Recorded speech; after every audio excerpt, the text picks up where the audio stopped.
Welcome back. It is Friday, Mike Eppel's favorite day, and I was asking you in break, Mike, if you are actually a Michael. You said yes.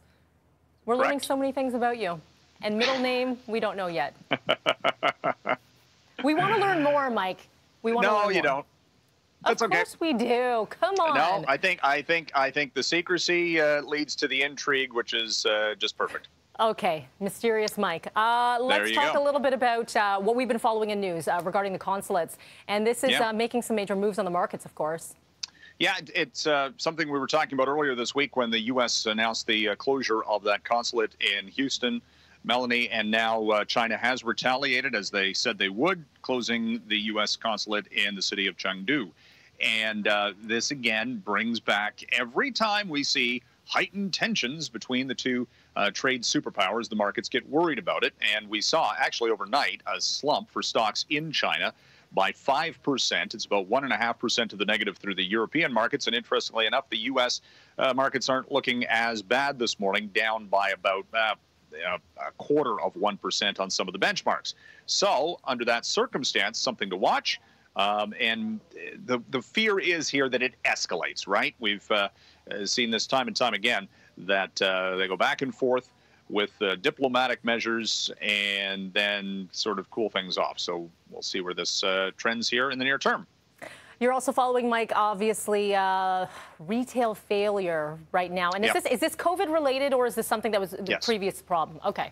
This one's no, it's the Ascena Group, and they were warning about going into Chapter 11. They own Ann Taylor, Lane Bryant, and Justice, tween kids store. They're closing all of the Justice locations here in Canada. That's 31 locations.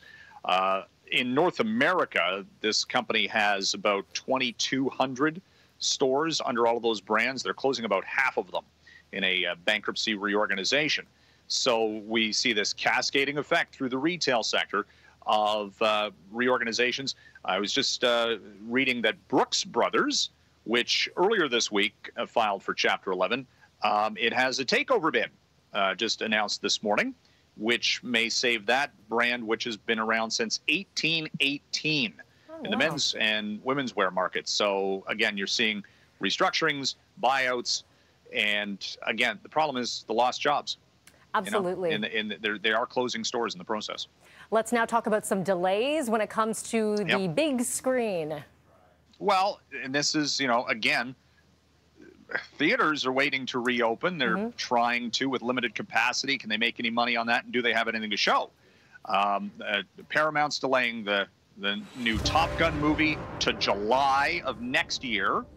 The live-action Mulan film is delayed by Disney. The next installments of Star Wars movies are being delayed. This is all partly because of the uncertainty related to theaters, partly, Melanie, the fact that these movie productions have all been slowed down dramatically.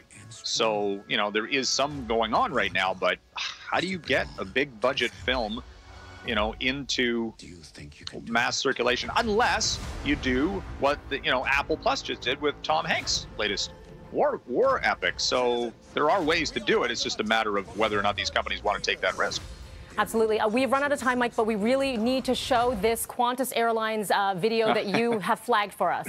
Yes, the last Qantas Boeing 747. Qantas used to be the exclusively 747s, but they're retiring their last one. It's going to the Mojave Desert into storage, and the pilots on the last flight before they headed over to North America drew a kangaroo, and you see that on the flight tracker network for Qantas, saying goodbye to the 747. British Airways also grounding their fleet of those big jumbo jets this week. Oh, that's sad, but that is very cool to see. I love that flight path. Yeah. Indeed.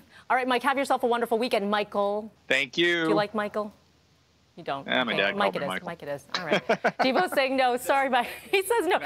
Devo's just Devo, right? It doesn't stand for anything longer? It's Devo. Just Devo. Yeah, he doesn't like it. You can tell by that uncomfortable. I know. It was like he was in trouble, Michael.